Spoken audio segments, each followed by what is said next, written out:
தஞ்சாவூர் மாவட்டம் திருலோக்கியில் அமைந்துள்ள அகிலாண்டேஸ்வரி சமேத சுந்தரேஸ்வரர் திருக்கோயில் குரு பகவானுக்கு சாப விமோச்சனம் அளித்த திருத்தலம். ஏமநல்லூர் என்ற பெயர்ல முதலில் அழைத்த இந்த திருத்தலம் அதன் பிறகு அந்த நாட்டை ஆண்ட மன்னனினுடைய மனைவியின் பெயரால் திருலோக்கி என அழைக்கப்படக்கூடிய ஒரு அற்புதமான திருத்தலமாக மாறியது. சிவபெருமானின் நெற்றிக் கண்ணிலிருந்து வந்த தீப்பொறியால் மன்மதன் எரிக்கப்படுகிறான். அதன் பிறகு மன்மதனின் மனைவி ரதிதேவி கேட்டுக்கொண்டதற்கு இணங்க அவனை மீட்டு கொண்டு வர வேண்டும்.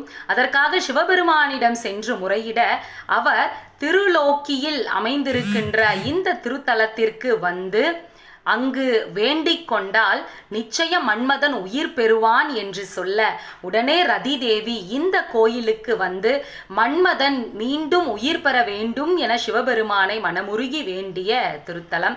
நந்தியம்பெருமான் மீது சிவம் தழுவிய சக்தியாக, சக்தி தழுவிய சிவமாக இருவரும் தம்பதி சமேதராக வீற்றிருக்கின்றனர். அவர்களுக்கு இருபுறமும் கந்தர்வர்கள் கானம் இசைக்க, கிண்ணறர்கள் வாத்தியம் வாசிக்க, நடன மங்கையர்கள் நடனம் ஆட, இவர்கள் எல்லோரையும் தாங்கிய வண்ணம் நந்தியம்பெருமான் கம்பீரமாக காட்சி தருகிறார்.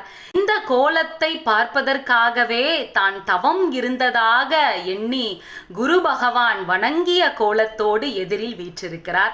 அபயமுத்திரையுடன் எல்லா திருக்கோயில்களிலும் காட்சி தரக்கூடிய குரு பகவான் இங்கு அஞ்சலி முத்திரையோடு காட்சி தருகிறார். இந்த அற்புத காட்சியை எந்த கோயில்லையும் நாம பார்க்க முடியாது.